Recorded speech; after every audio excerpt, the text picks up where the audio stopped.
আপনি যখন কাউকে ভালোবাসবেন তখন আপনি তাকে কষ্ট দিতে চাবেন না, বা তার মুখোমুখি যখন আপনাকে হতে হবে তখন আপনার মনে একটা মানে জিনিস কাজ করবে যে আমি কিভাবে তাকে কষ্ট দিব। এই কথাটা বলেছিলেন এরিক টেন হ্যাগ। তবে এরিক টেন হ্যাগ তিনি আসলে কষ্ট দিতে পারেন নাই টোয়েন্টিকে, কারণ ইউরোপা লিগে ম্যানচেস্টার ইউনাইটেড তারা ড্র করেছে ডাচ ক্লাব টোয়েন্টির সঙ্গে। এফসি 20-র সাবেক প্লেয়ার ছিলেন এরিক টেন হাগ। 23 বছর তিনি 23 বছর এক্স্যাক্টলি ক্লাবটার সাথে ছিলেন। আবেগী হওয়াটা খুবই স্বাভাবিক। তার সাবেক দল তারা ইয়াতে খেলতে আসছে, ম্যানচেস্টারে খেলতে আসছে। তিনি বলছেন যে তিনি এই কষ্টটা বহন করেই তিনি এই ম্যাচটা খেলতে নামবেন। তবে তিনি এখন ম্যানচেস্টারের কিন্তু আসলে কষ্টটা কে পেল সেটা ঘটনা হচ্ছে বড় কথা। আজকে প্রচুর বৃষ্টি হচ্ছে ম্যানচেস্টারে, when it rains it pours, কালকে সেটাই প্রমাণ হলো। মানে প্রথম দিকে মনে হচ্ছিল যে ম্যাচটা ম্যানচেস্টার ইউনাইটেড যেভাবে শুরু করেছিল ক্রিশ্চিয়ান এরিকসনের গোল থেকে, মানে ওই স্পার্কগুলো, র্যাশফোর্ডের ওই কয়েকটা স্পার্ক সব কিছু মিলে ম্যাচে ওই স্পার্কটা দেখানোটাই আসলে ম্যানচেস্টার ইউনাইটেডের ভক্তদের জন্য ওই আশাটা তারা বেশিক্ষণ ধরে রাখতে পারলো না। কারণ এমন জায়গায় তারা বলটা লুজ করেছে সেকেন্ড হাফে গিয়ে, এমন জায়গায় তারা ডুয়েলগুলো হেরে যাচ্ছে, সেটা দেখে আসলে ম্যানচেস্টার ইউনাইটেডের যে কোনো ভক্তর জন্যই সেটা।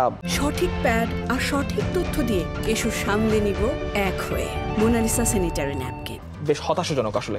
ক্রিশ্চিয়ান এরিকসনের কথা আসলে বলতে হয়, তার জন্য তিনি দুরকম রাতেই দেখলেন। প্রথমে তিনি যখন গোলটা করলেন খুব ঠান্ডা মাথায় একটা গোল মনে হলো, মানে সুন্দর লেগেছে গোলটা দেখে।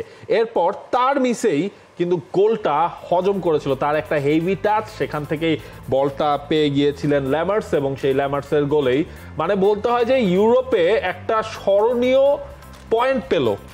আপনি এই গোলটার বিল্ড আপটা যদি একটু খেয়াল করেন, এফসি 20-র রাইট ব্যাক তিনি কোনো ধরনের কোনো বাধা ছাড়াই তিনি তার নিজের হাফ থেকে বলটা নিয়ে উপরে উঠলেন। শুধুমাত্র উগারতে যখন তাকে ডিসপোজেস করার চেষ্টা করলেন, তারপর ল্যামার্স বলটা কালেক্ট করলেন এবং সেখানেও তাকে কোনো বাধার সম্মুখীন হতে হলো না।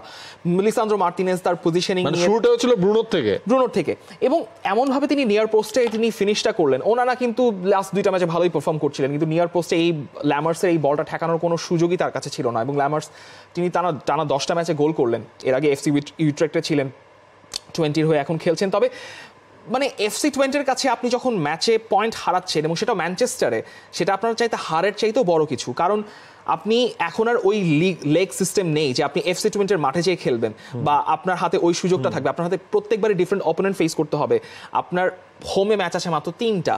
সো পয়েন্ট হারালে আপনি পয়েন্ট হারিয়ে ফেলছেন, এবং সেটাই কিন্তু এরিক টেন হাগ বলছেন যে তিনি শতভাগটা আসলে পাচ্ছেন না তার দলের কাছ থেকে। এই শতভাগটা পাচ্ছেন না বলেই তিনি ম্যানচেস্টার ইউনাইটেড ম্যাচগুলো হেরে যাচ্ছে বা ড্র করছে। তিনি বলছেন 99 ভাগ দিয়েও কাজ হবে না, আপনাকে শতভাগই দিতে হবে। আপনাকে প্রতিপক্ষকে কোনো সুযোগ না দিয়ে ম্যাচটা শেষ করতে হবে। যেখানে আমরা 1-0-তে লিড করছি, তখন আপনাকে দ্বিতীয় গোলের ক্ষুধাও থাকতে হবে তখন আপনার, তবেই আপনি ম্যাচটা কিল করতে পারবেন। তিনি বলছিলেন ম্যাচটা শেষ করতে পারবেন। এরিক টেন হাগ, ম্যানচেস্টার ইউনাইটেডের কোচ।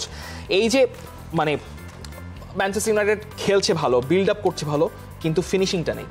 আমরা যদি হচ্ছে এই ম্যাচের স্ট্যাটসটাও যদি দেখে নিই, তখনও কিন্তু আমরা দেখতে পারবো যে আনন্দ যে কথাটা বলছিল যে খেলছে ভালো, শর্টস করছে ভালো, শর্টস অন টার্গেটেও রাখছে ভালো, বিগ চান্স ক্রিয়েশন একেবারেই নাই, এবং যার ফলেই ম্যানচেস্টার ইউনাইটেডকে পয়েন্ট ভাগাভাগি করতে হলো 20-র কাছে। এবং আপনি যদি ইউরোপিয়ান কম্পিটিশনে ম্যানচেস্টার ইউনাইটেডের লাস্ট সিজন তারা খেলেছে চ্যাম্পিয়ন্স লিগ, এই সিজন তারা খেলছে হচ্ছে ইউরোপা লিগ।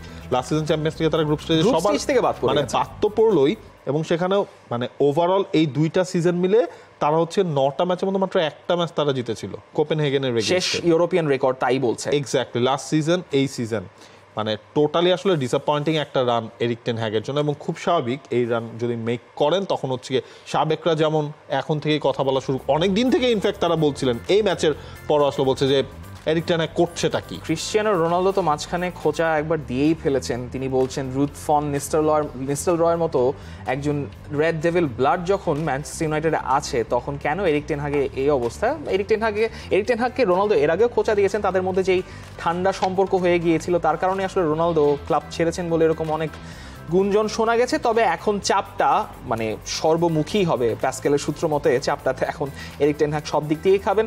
এবং নতুন মালিকানার অধীনে কিন্তু তার যেই অনুবীক্ষণ যন্ত্রের আন্ডারে তার পারফরমেন্সটা কিন্তু দেখা হবে, এবং সেটা নিয়ে কিন্তু অলরেডি একটা গুঞ্জন শোনা যাচ্ছে তিনি পয়েন্ট টেবিলের টপ 10-এও আসলে ম্যানচেস্টার ইউনাইটেড নেই। কারণ এবং আরো বড় বড় ম্যাচ এখনো অপেক্ষাই করছে, কারণ বড় কোনো অপোনেন্টের সাথে ম্যানচেস্টার ইউনাইটেড ম্যাচ খেলেইনি। সো সিজন তো মাত্র শুরু হলো, আর এতেই যদি এই অবস্থা, তবে bad days. For more updates, subscribe to our YouTube channel and click on the bell icon. Follow us on Facebook and Instagram. Download T-Sports app to enjoy exciting games and highlights. Visit tsports.com.